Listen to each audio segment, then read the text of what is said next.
Les dirigeants de PME ont mal à leur case finance. Ils s'indignaient hier du peu de considération des pouvoirs publics. Ceux-ci ont sorti le projet de la BPI, la Banque publique d'investissement, et cela va un peu mieux. Mais les PME continuent aujourd'hui de se sentir mal aimées de leurs banquiers. Est-ce que la future BPI sera bien la banque, la solution pour les indignés que sont les PME en France? Les encours de crédit PME sont de l'ordre de 200 milliards d'euros et ces encours sont en croissance modérée de l'ordre de 3% par an. Mais si l'on regarde uniquement les PME indépendantes, on n'est plus qu'à un total de 125 milliards d'euros de crédit et le rythme là se ralentit plus vite. Les crédits à l'industrie manufacturière sont en repli depuis le début de l'année, moins 3% à fin juin. Et même si les dernières enquêtes menées auprès des banques et des entreprises montrent que le climat général est un peu restrictif, il ne l'est pas trop. Les banques prêtent encore à l'économie. Et quand on regarde, après les volumes, les prix, les banques françaises sont les moins chères de la zone euro pour les PME. Pour les crédits de moins d'1 million d'euros à moins d'1 an, une catégorie très utilisée par les PME, les taux sont de 2% en France, contre 2,5% en Allemagne ou aux Pays-Bas, 4% en Italie ou en Espagne, ou plus de 6% au Portugal.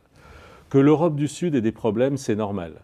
Mais payer le crédit moins cher en France qu'en Allemagne, cela n'est pas très naturel. Les banques n'aiment pas le crédit PME, d'abord car il n'est pas rentable.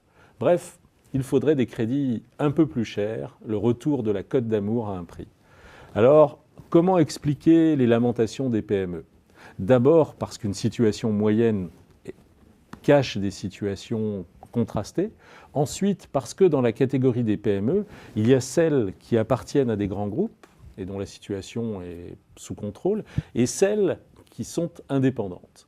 Et sur ce plan, c'est un peu partout la même chose en Europe. Les gouvernements britanniques, par exemple, envisagent pour aider les PME la création d'une grosse banque spécialisée calquée sur le modèle qui existe en Allemagne du KfW. Il faut dire que partout en Europe, l'appétit des banquiers est freiné par les nouvelles règles prudentielles, Bâle III, Solvabilité II. Les banquiers peuvent faire du crédit, mais n'ont plus d'appétit pour faire de l'investissement en fonds propres dans les entreprises. Les banques sont au milieu d'un long mouvement de remontée de leur ratio en capital et investir dans les PME, consacrer du capital aux PME, est assez puni par ces règles. Donc, dans cet environnement, la BPI semble assez bienvenue. Elle rassemble des ressources existantes, CDC entreprises, le FSI, Oseo, elle rapproche ces structures pour être plus efficace et sa force de frappe sera finalement de 30 milliards d'euros. Elle a bénéficié de la collecte espérée sur le LDD. Et, point très important, les régions seront impliquées dans le fonctionnement de la BPI. Certaines voix sont déçues car elles demandaient beaucoup plus, 100 milliards d'euros par exemple, ou voire plus, ce qui traduisait une volonté de voir se déployer l'État partout où il y a des difficultés. La BPI peut en effet être soit un instrument qui complète la panoplie financière de l'État pour aider les PME d'avenir, soit elle peut se transformer en une voiture balai qui ramasserait les entreprises qui souffrent de la crise. Le premier modèle plaide pour un capital limité, une vision des investissements utiles, en liaison pourquoi pas avec le commissariat à l'investissement, et une généralisation des partenariats avec les banques pour accroître sa force de frappe. C'est un projet dynamique pour l'économie française.